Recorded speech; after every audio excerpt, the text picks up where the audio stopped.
buy 100? No, there could definitely be a virtual meeting, and it almost would help us to say, hey, look, you can use Virtual it meeting with who? with a teacher, with a principal, followed by a Good. superintendent. Excellent. That's what's missing here that we're going to get to at some point is the elements of the sales cycle. Who you would call on first. Like having an email list from a Isn't this a conference. financial model though? Wasn't But it that- drives your assumptions. Yeah, it's a financial model. But I don't, you're right. But I don't understand how you could put in a cost to sales if you don't understand the psychology or system. You have to make a lot of assumptions. All right, so let me ask you to this. do a financial model and all. I'm with you. I'm just trying to help you. Look, you can have it.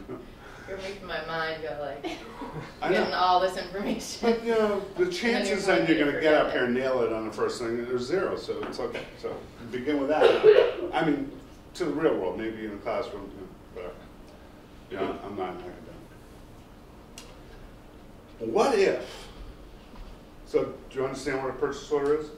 They come numbered, and then purchase orders need to get fulfilled. And by the way, then it takes a while for you to get your cash, right? I don't know Well, what. we're doing our own purchase orders that they would sign versus, like, we're going to present them the order, which also then has the fine print of the allocation of the money in the Oh, so you're so arrogant you're going to tell New York City the terms of which they're going to buy. Yeah. Good luck with that. Let me know how that goes. Maybe you could keep up, have the Occupy Wall Street people make sales calls in the afternoon for $6 a unit. That would be good. A purchase order, they're going to dictate to you the terms on this. But I want to ask you this: does everyone know what a distributor is?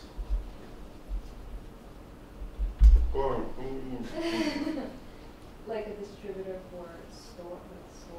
Let me get a see. You see, ever see these trucks driving around campus that say Cisco on the side of them? Pushing. Yeah. Yeah, keep pushing.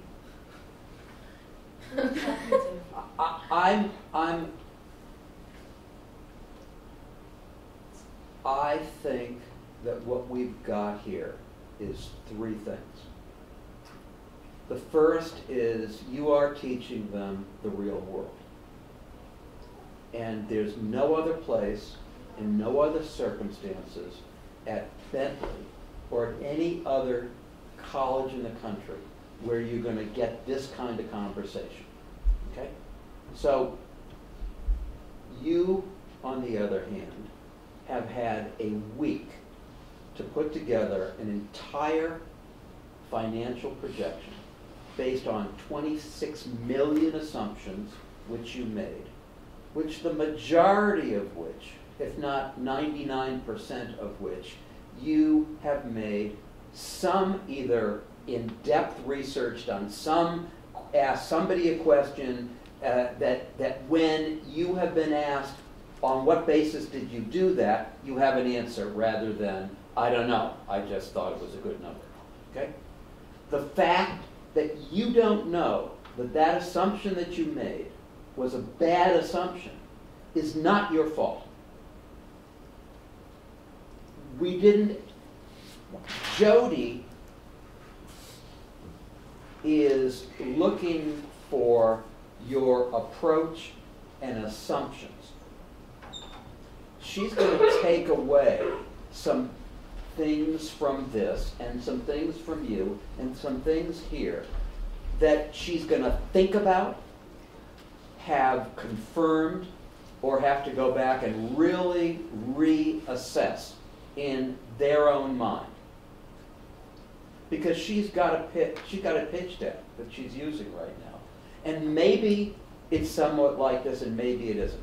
Now, look, real world, number one, nobody is going to wait and make a 9-year investment and get nothing back, okay? Those numbers, that's wrong, okay? The numbers are wrong as an investment. If I were an investor, if any of you were investors, you wouldn't invest in this thing. But I am impressed, Wood, with how far they got as opposed to how far they didn't get. Sure. And so, therefore, I think that you guys ought to understand that the kinds of things that Woody is doing now is not a challenge. It may feel like a challenge, but it's really explaining to you, because you're now knowledgeable enough to understand, because you've made all these assumptions and you've done all this research, what the right assumptions should have been. And so I think that the first... It's actually, the numbers are wrong, so I think that's very well said. And it's kind of like the logic of how you got to a number versus, the number. And I think that's the, but I'm beating you up a little too hard, is what he's saying, because you guys have busy lives, you just got this for a week, and I'm expecting it to be, hold water, from like a industry perspective. Well, Which is and fair. we already know that these guys are going to take a totally different tack. So, But this is important. so let me, This is the value that only you can bring to this. only me. No one else will know how to do this. So,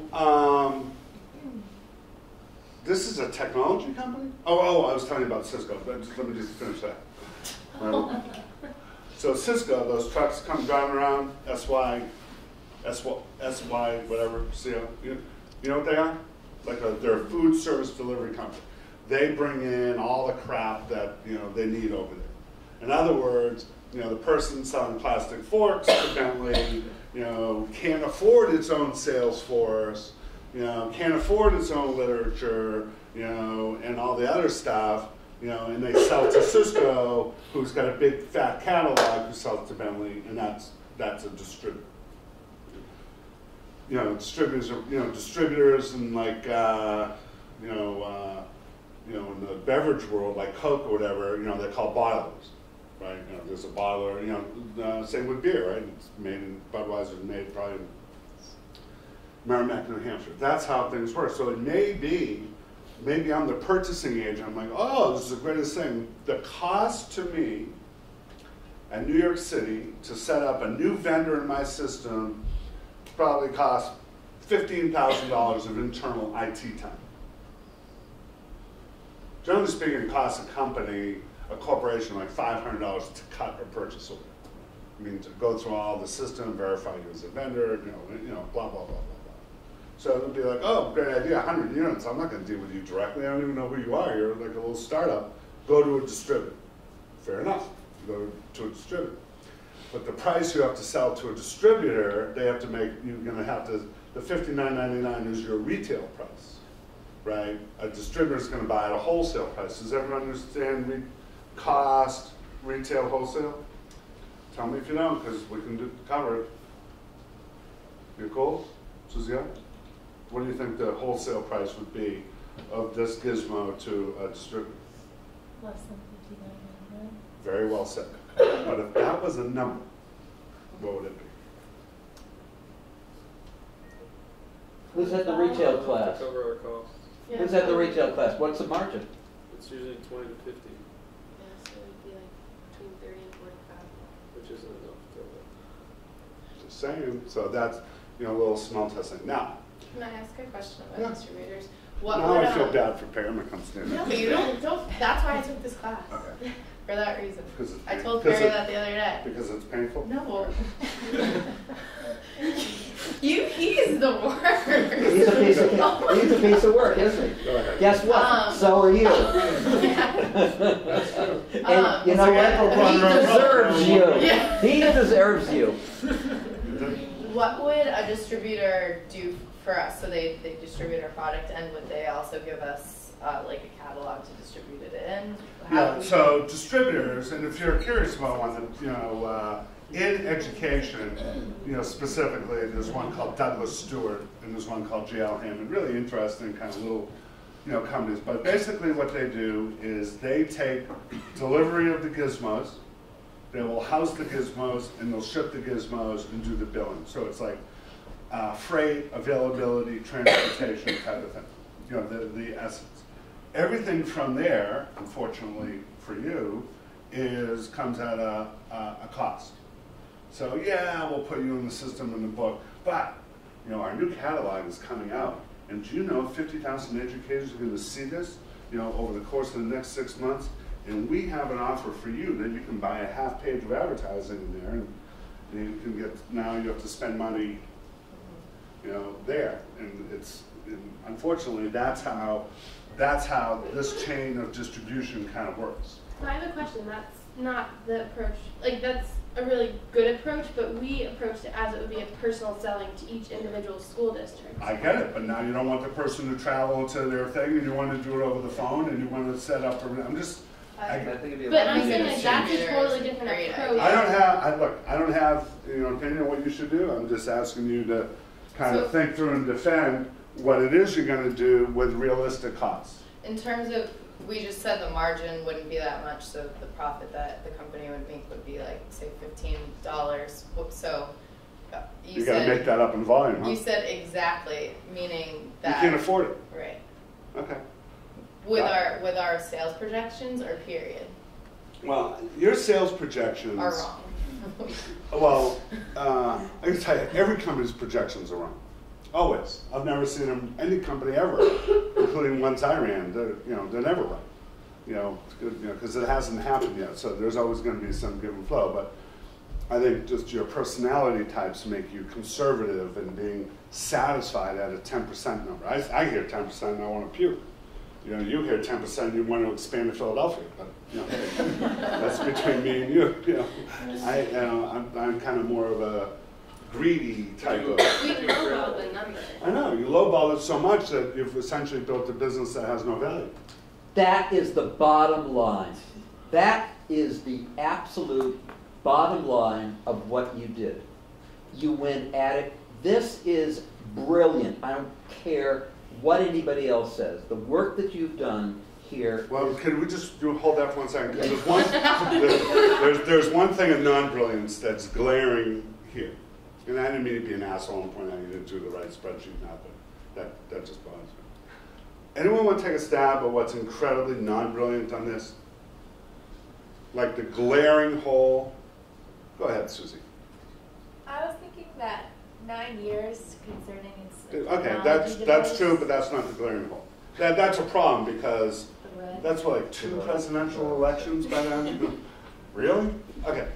9 years, I mean, you're on, I don't know what that means. That's like, it just to me means you're on crack or something. But that's not the glaring hole.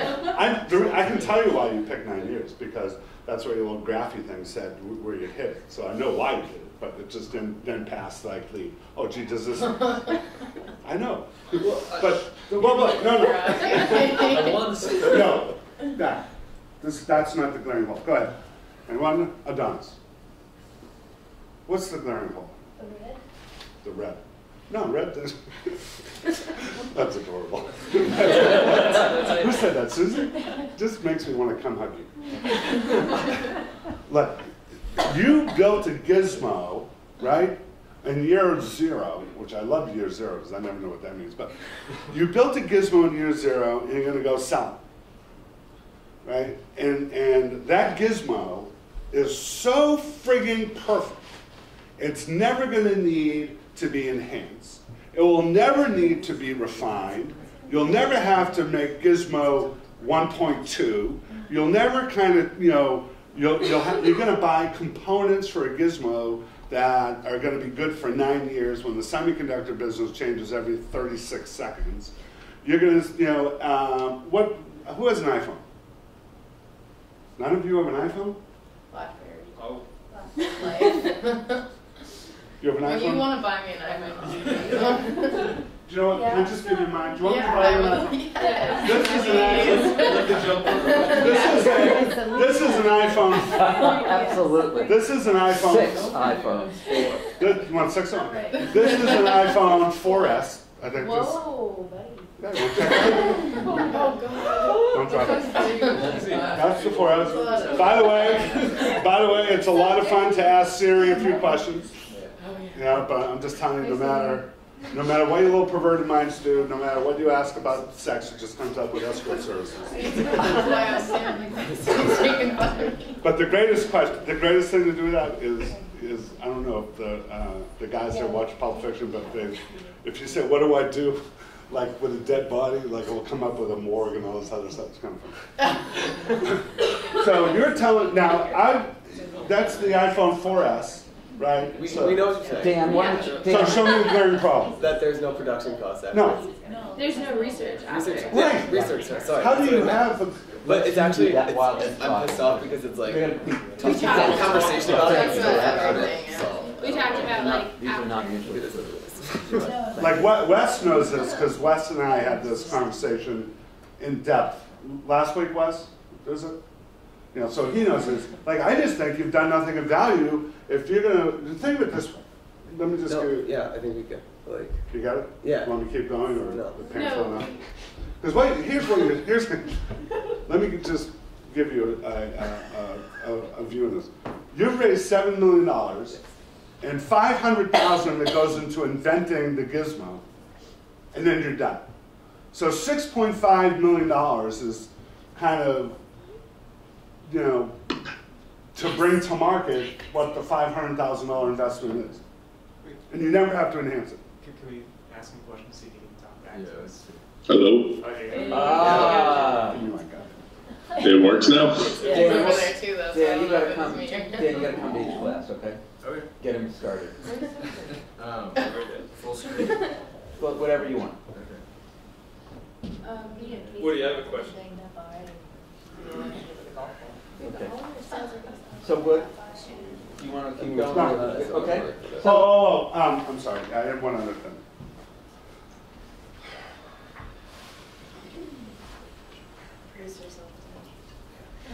What's that? On, when you guys do marketing things, you know, who pursues, you do marketing?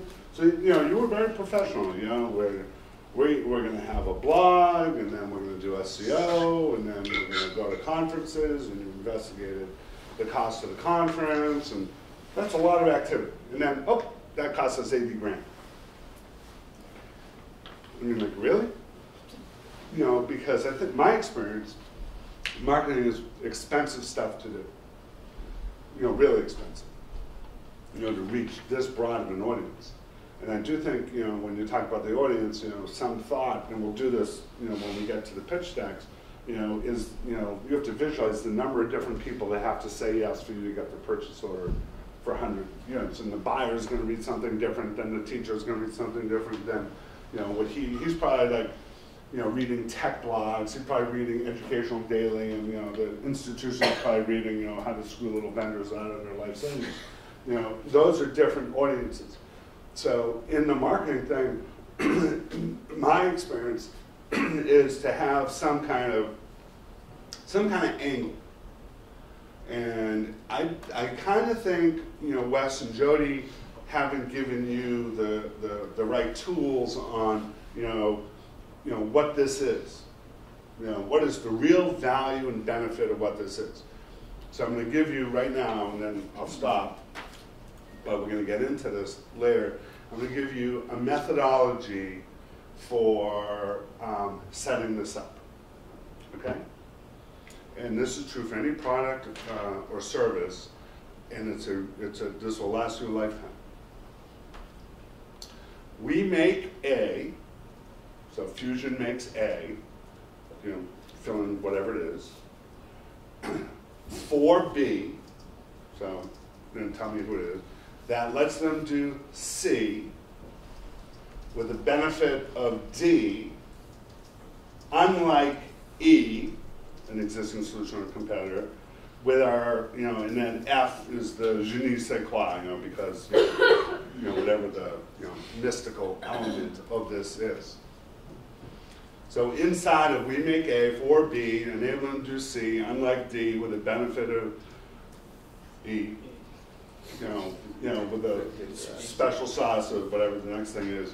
You know, in there is got to be, and this is a marketing class, so this is really where we all ought to be really good, is an idea of how to market it.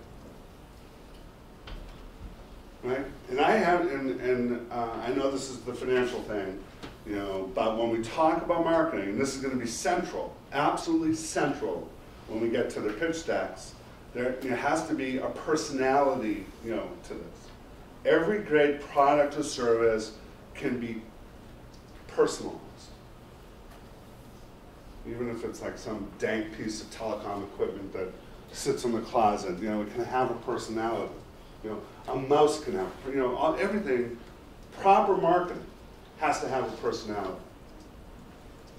Now, you know, so, and once you figure out that, which is not easy, by the way, and there's no answer, and hey, you know, this thing, I don't even know what its personality is, because we've never sat there and pounded on Wes to, you know, show me the first 5 screens, or show me what happens, or, you know, monitor for me, you know, a student's dopamine level, you know, for the first 10 minutes of using this, you know, how is that happening, you know, how do they get hooked, why will they get hooked, what does it do, when does it happen, how does it happen, you know, the real challenging things, you know, in and of the product itself.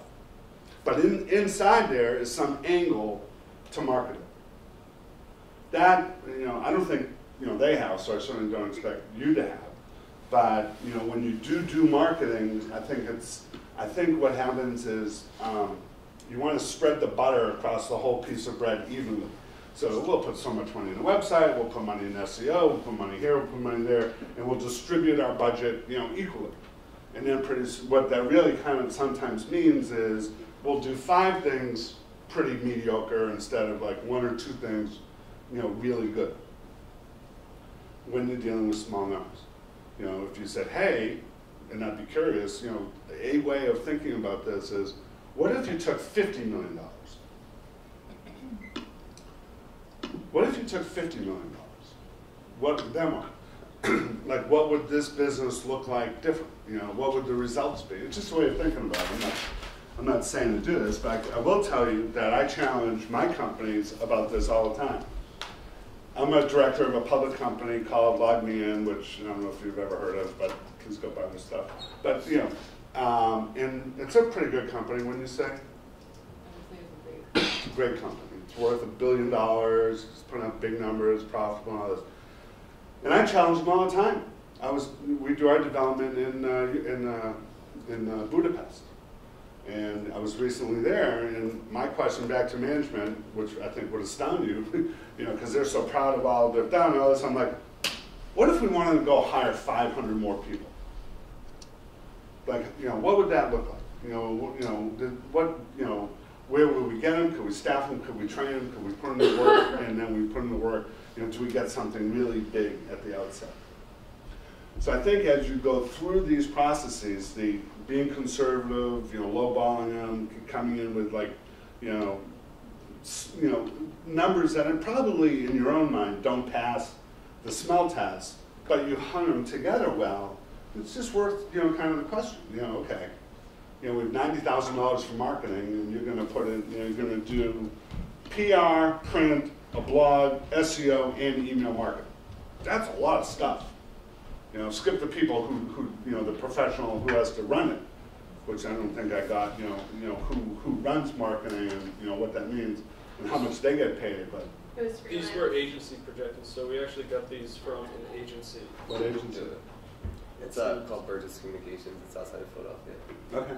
So Good. that's what They they could do. factor in some freelance. We did, and we factored in the public relations for freelance because we don't have a Good. So you thought about all that, but I'm just kind of, you know, good for you for making that call, thinking about it. That's the right thing to do. You know, but at the end of the day, that's like, you know, that's not a lot of money. Right. So I have a question for you. Would you have rather had us go big on that sale close rate? Would you have rather had us go 25 and have projections where we would break even in like year 4 or 5, but have it Way to go, not John. be realistic? Way to go, John. He's really mad at me. No, I love you. You know, your value added is this is that you know, this is what, if they're lucky, they're going to get in the first 5 to 10 years of their careers. Yeah, probably. So the answer is I don't know, and I don't really care. You know, the thing, because you know, I don't think there's a thing that you tweak in a model and it just makes it better.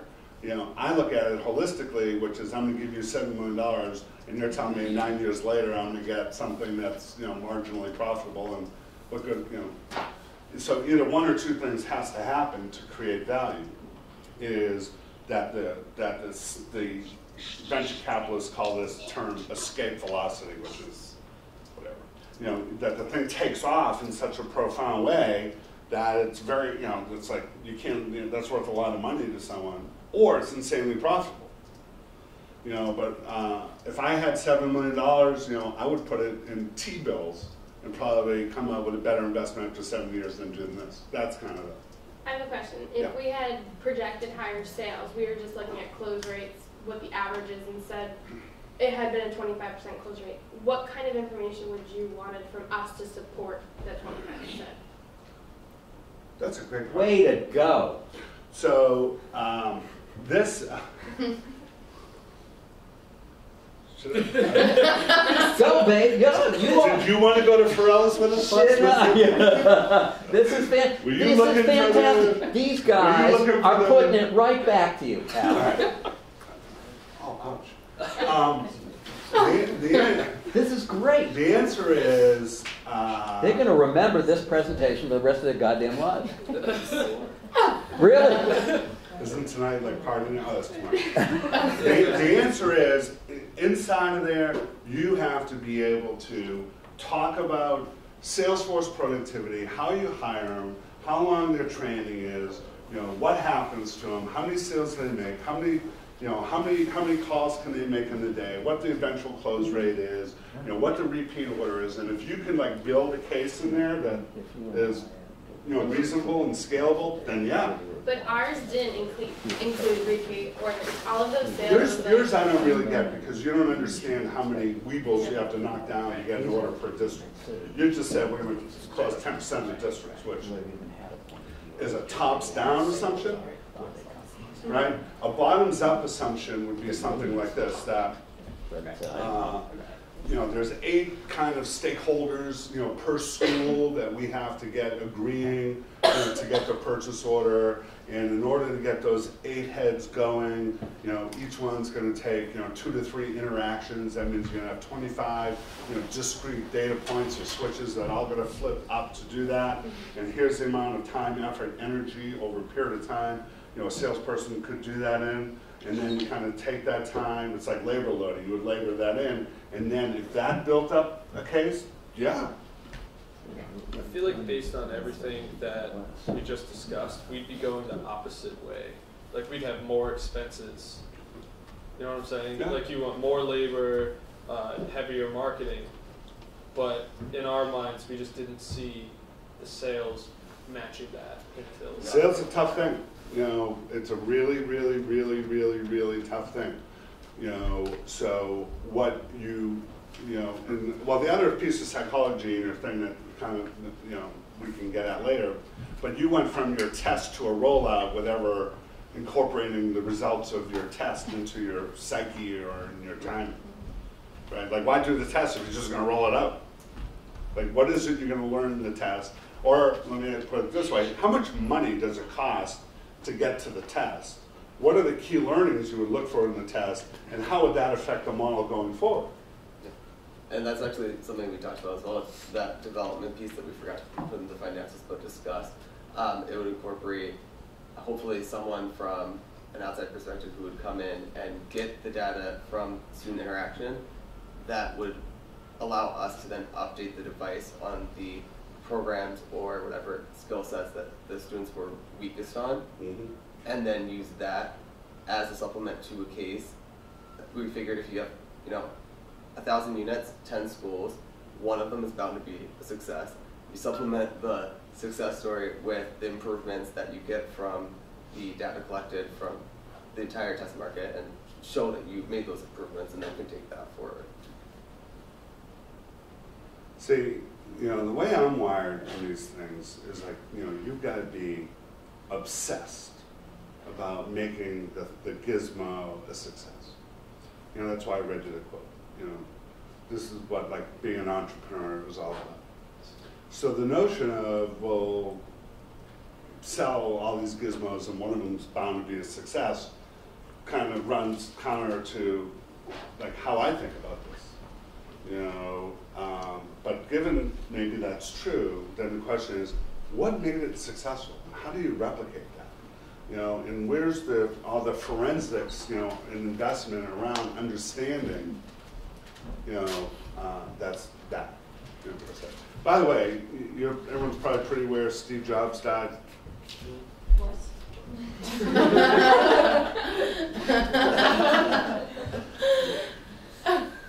That was pretty good. That was very good, particularly since they haven't presented. Right? So Steve Jobs had a partner in the product side of the house. Anyone know his name? Anyone want to take a guess? Steve Wozniacki? Steve Wozniacki? No.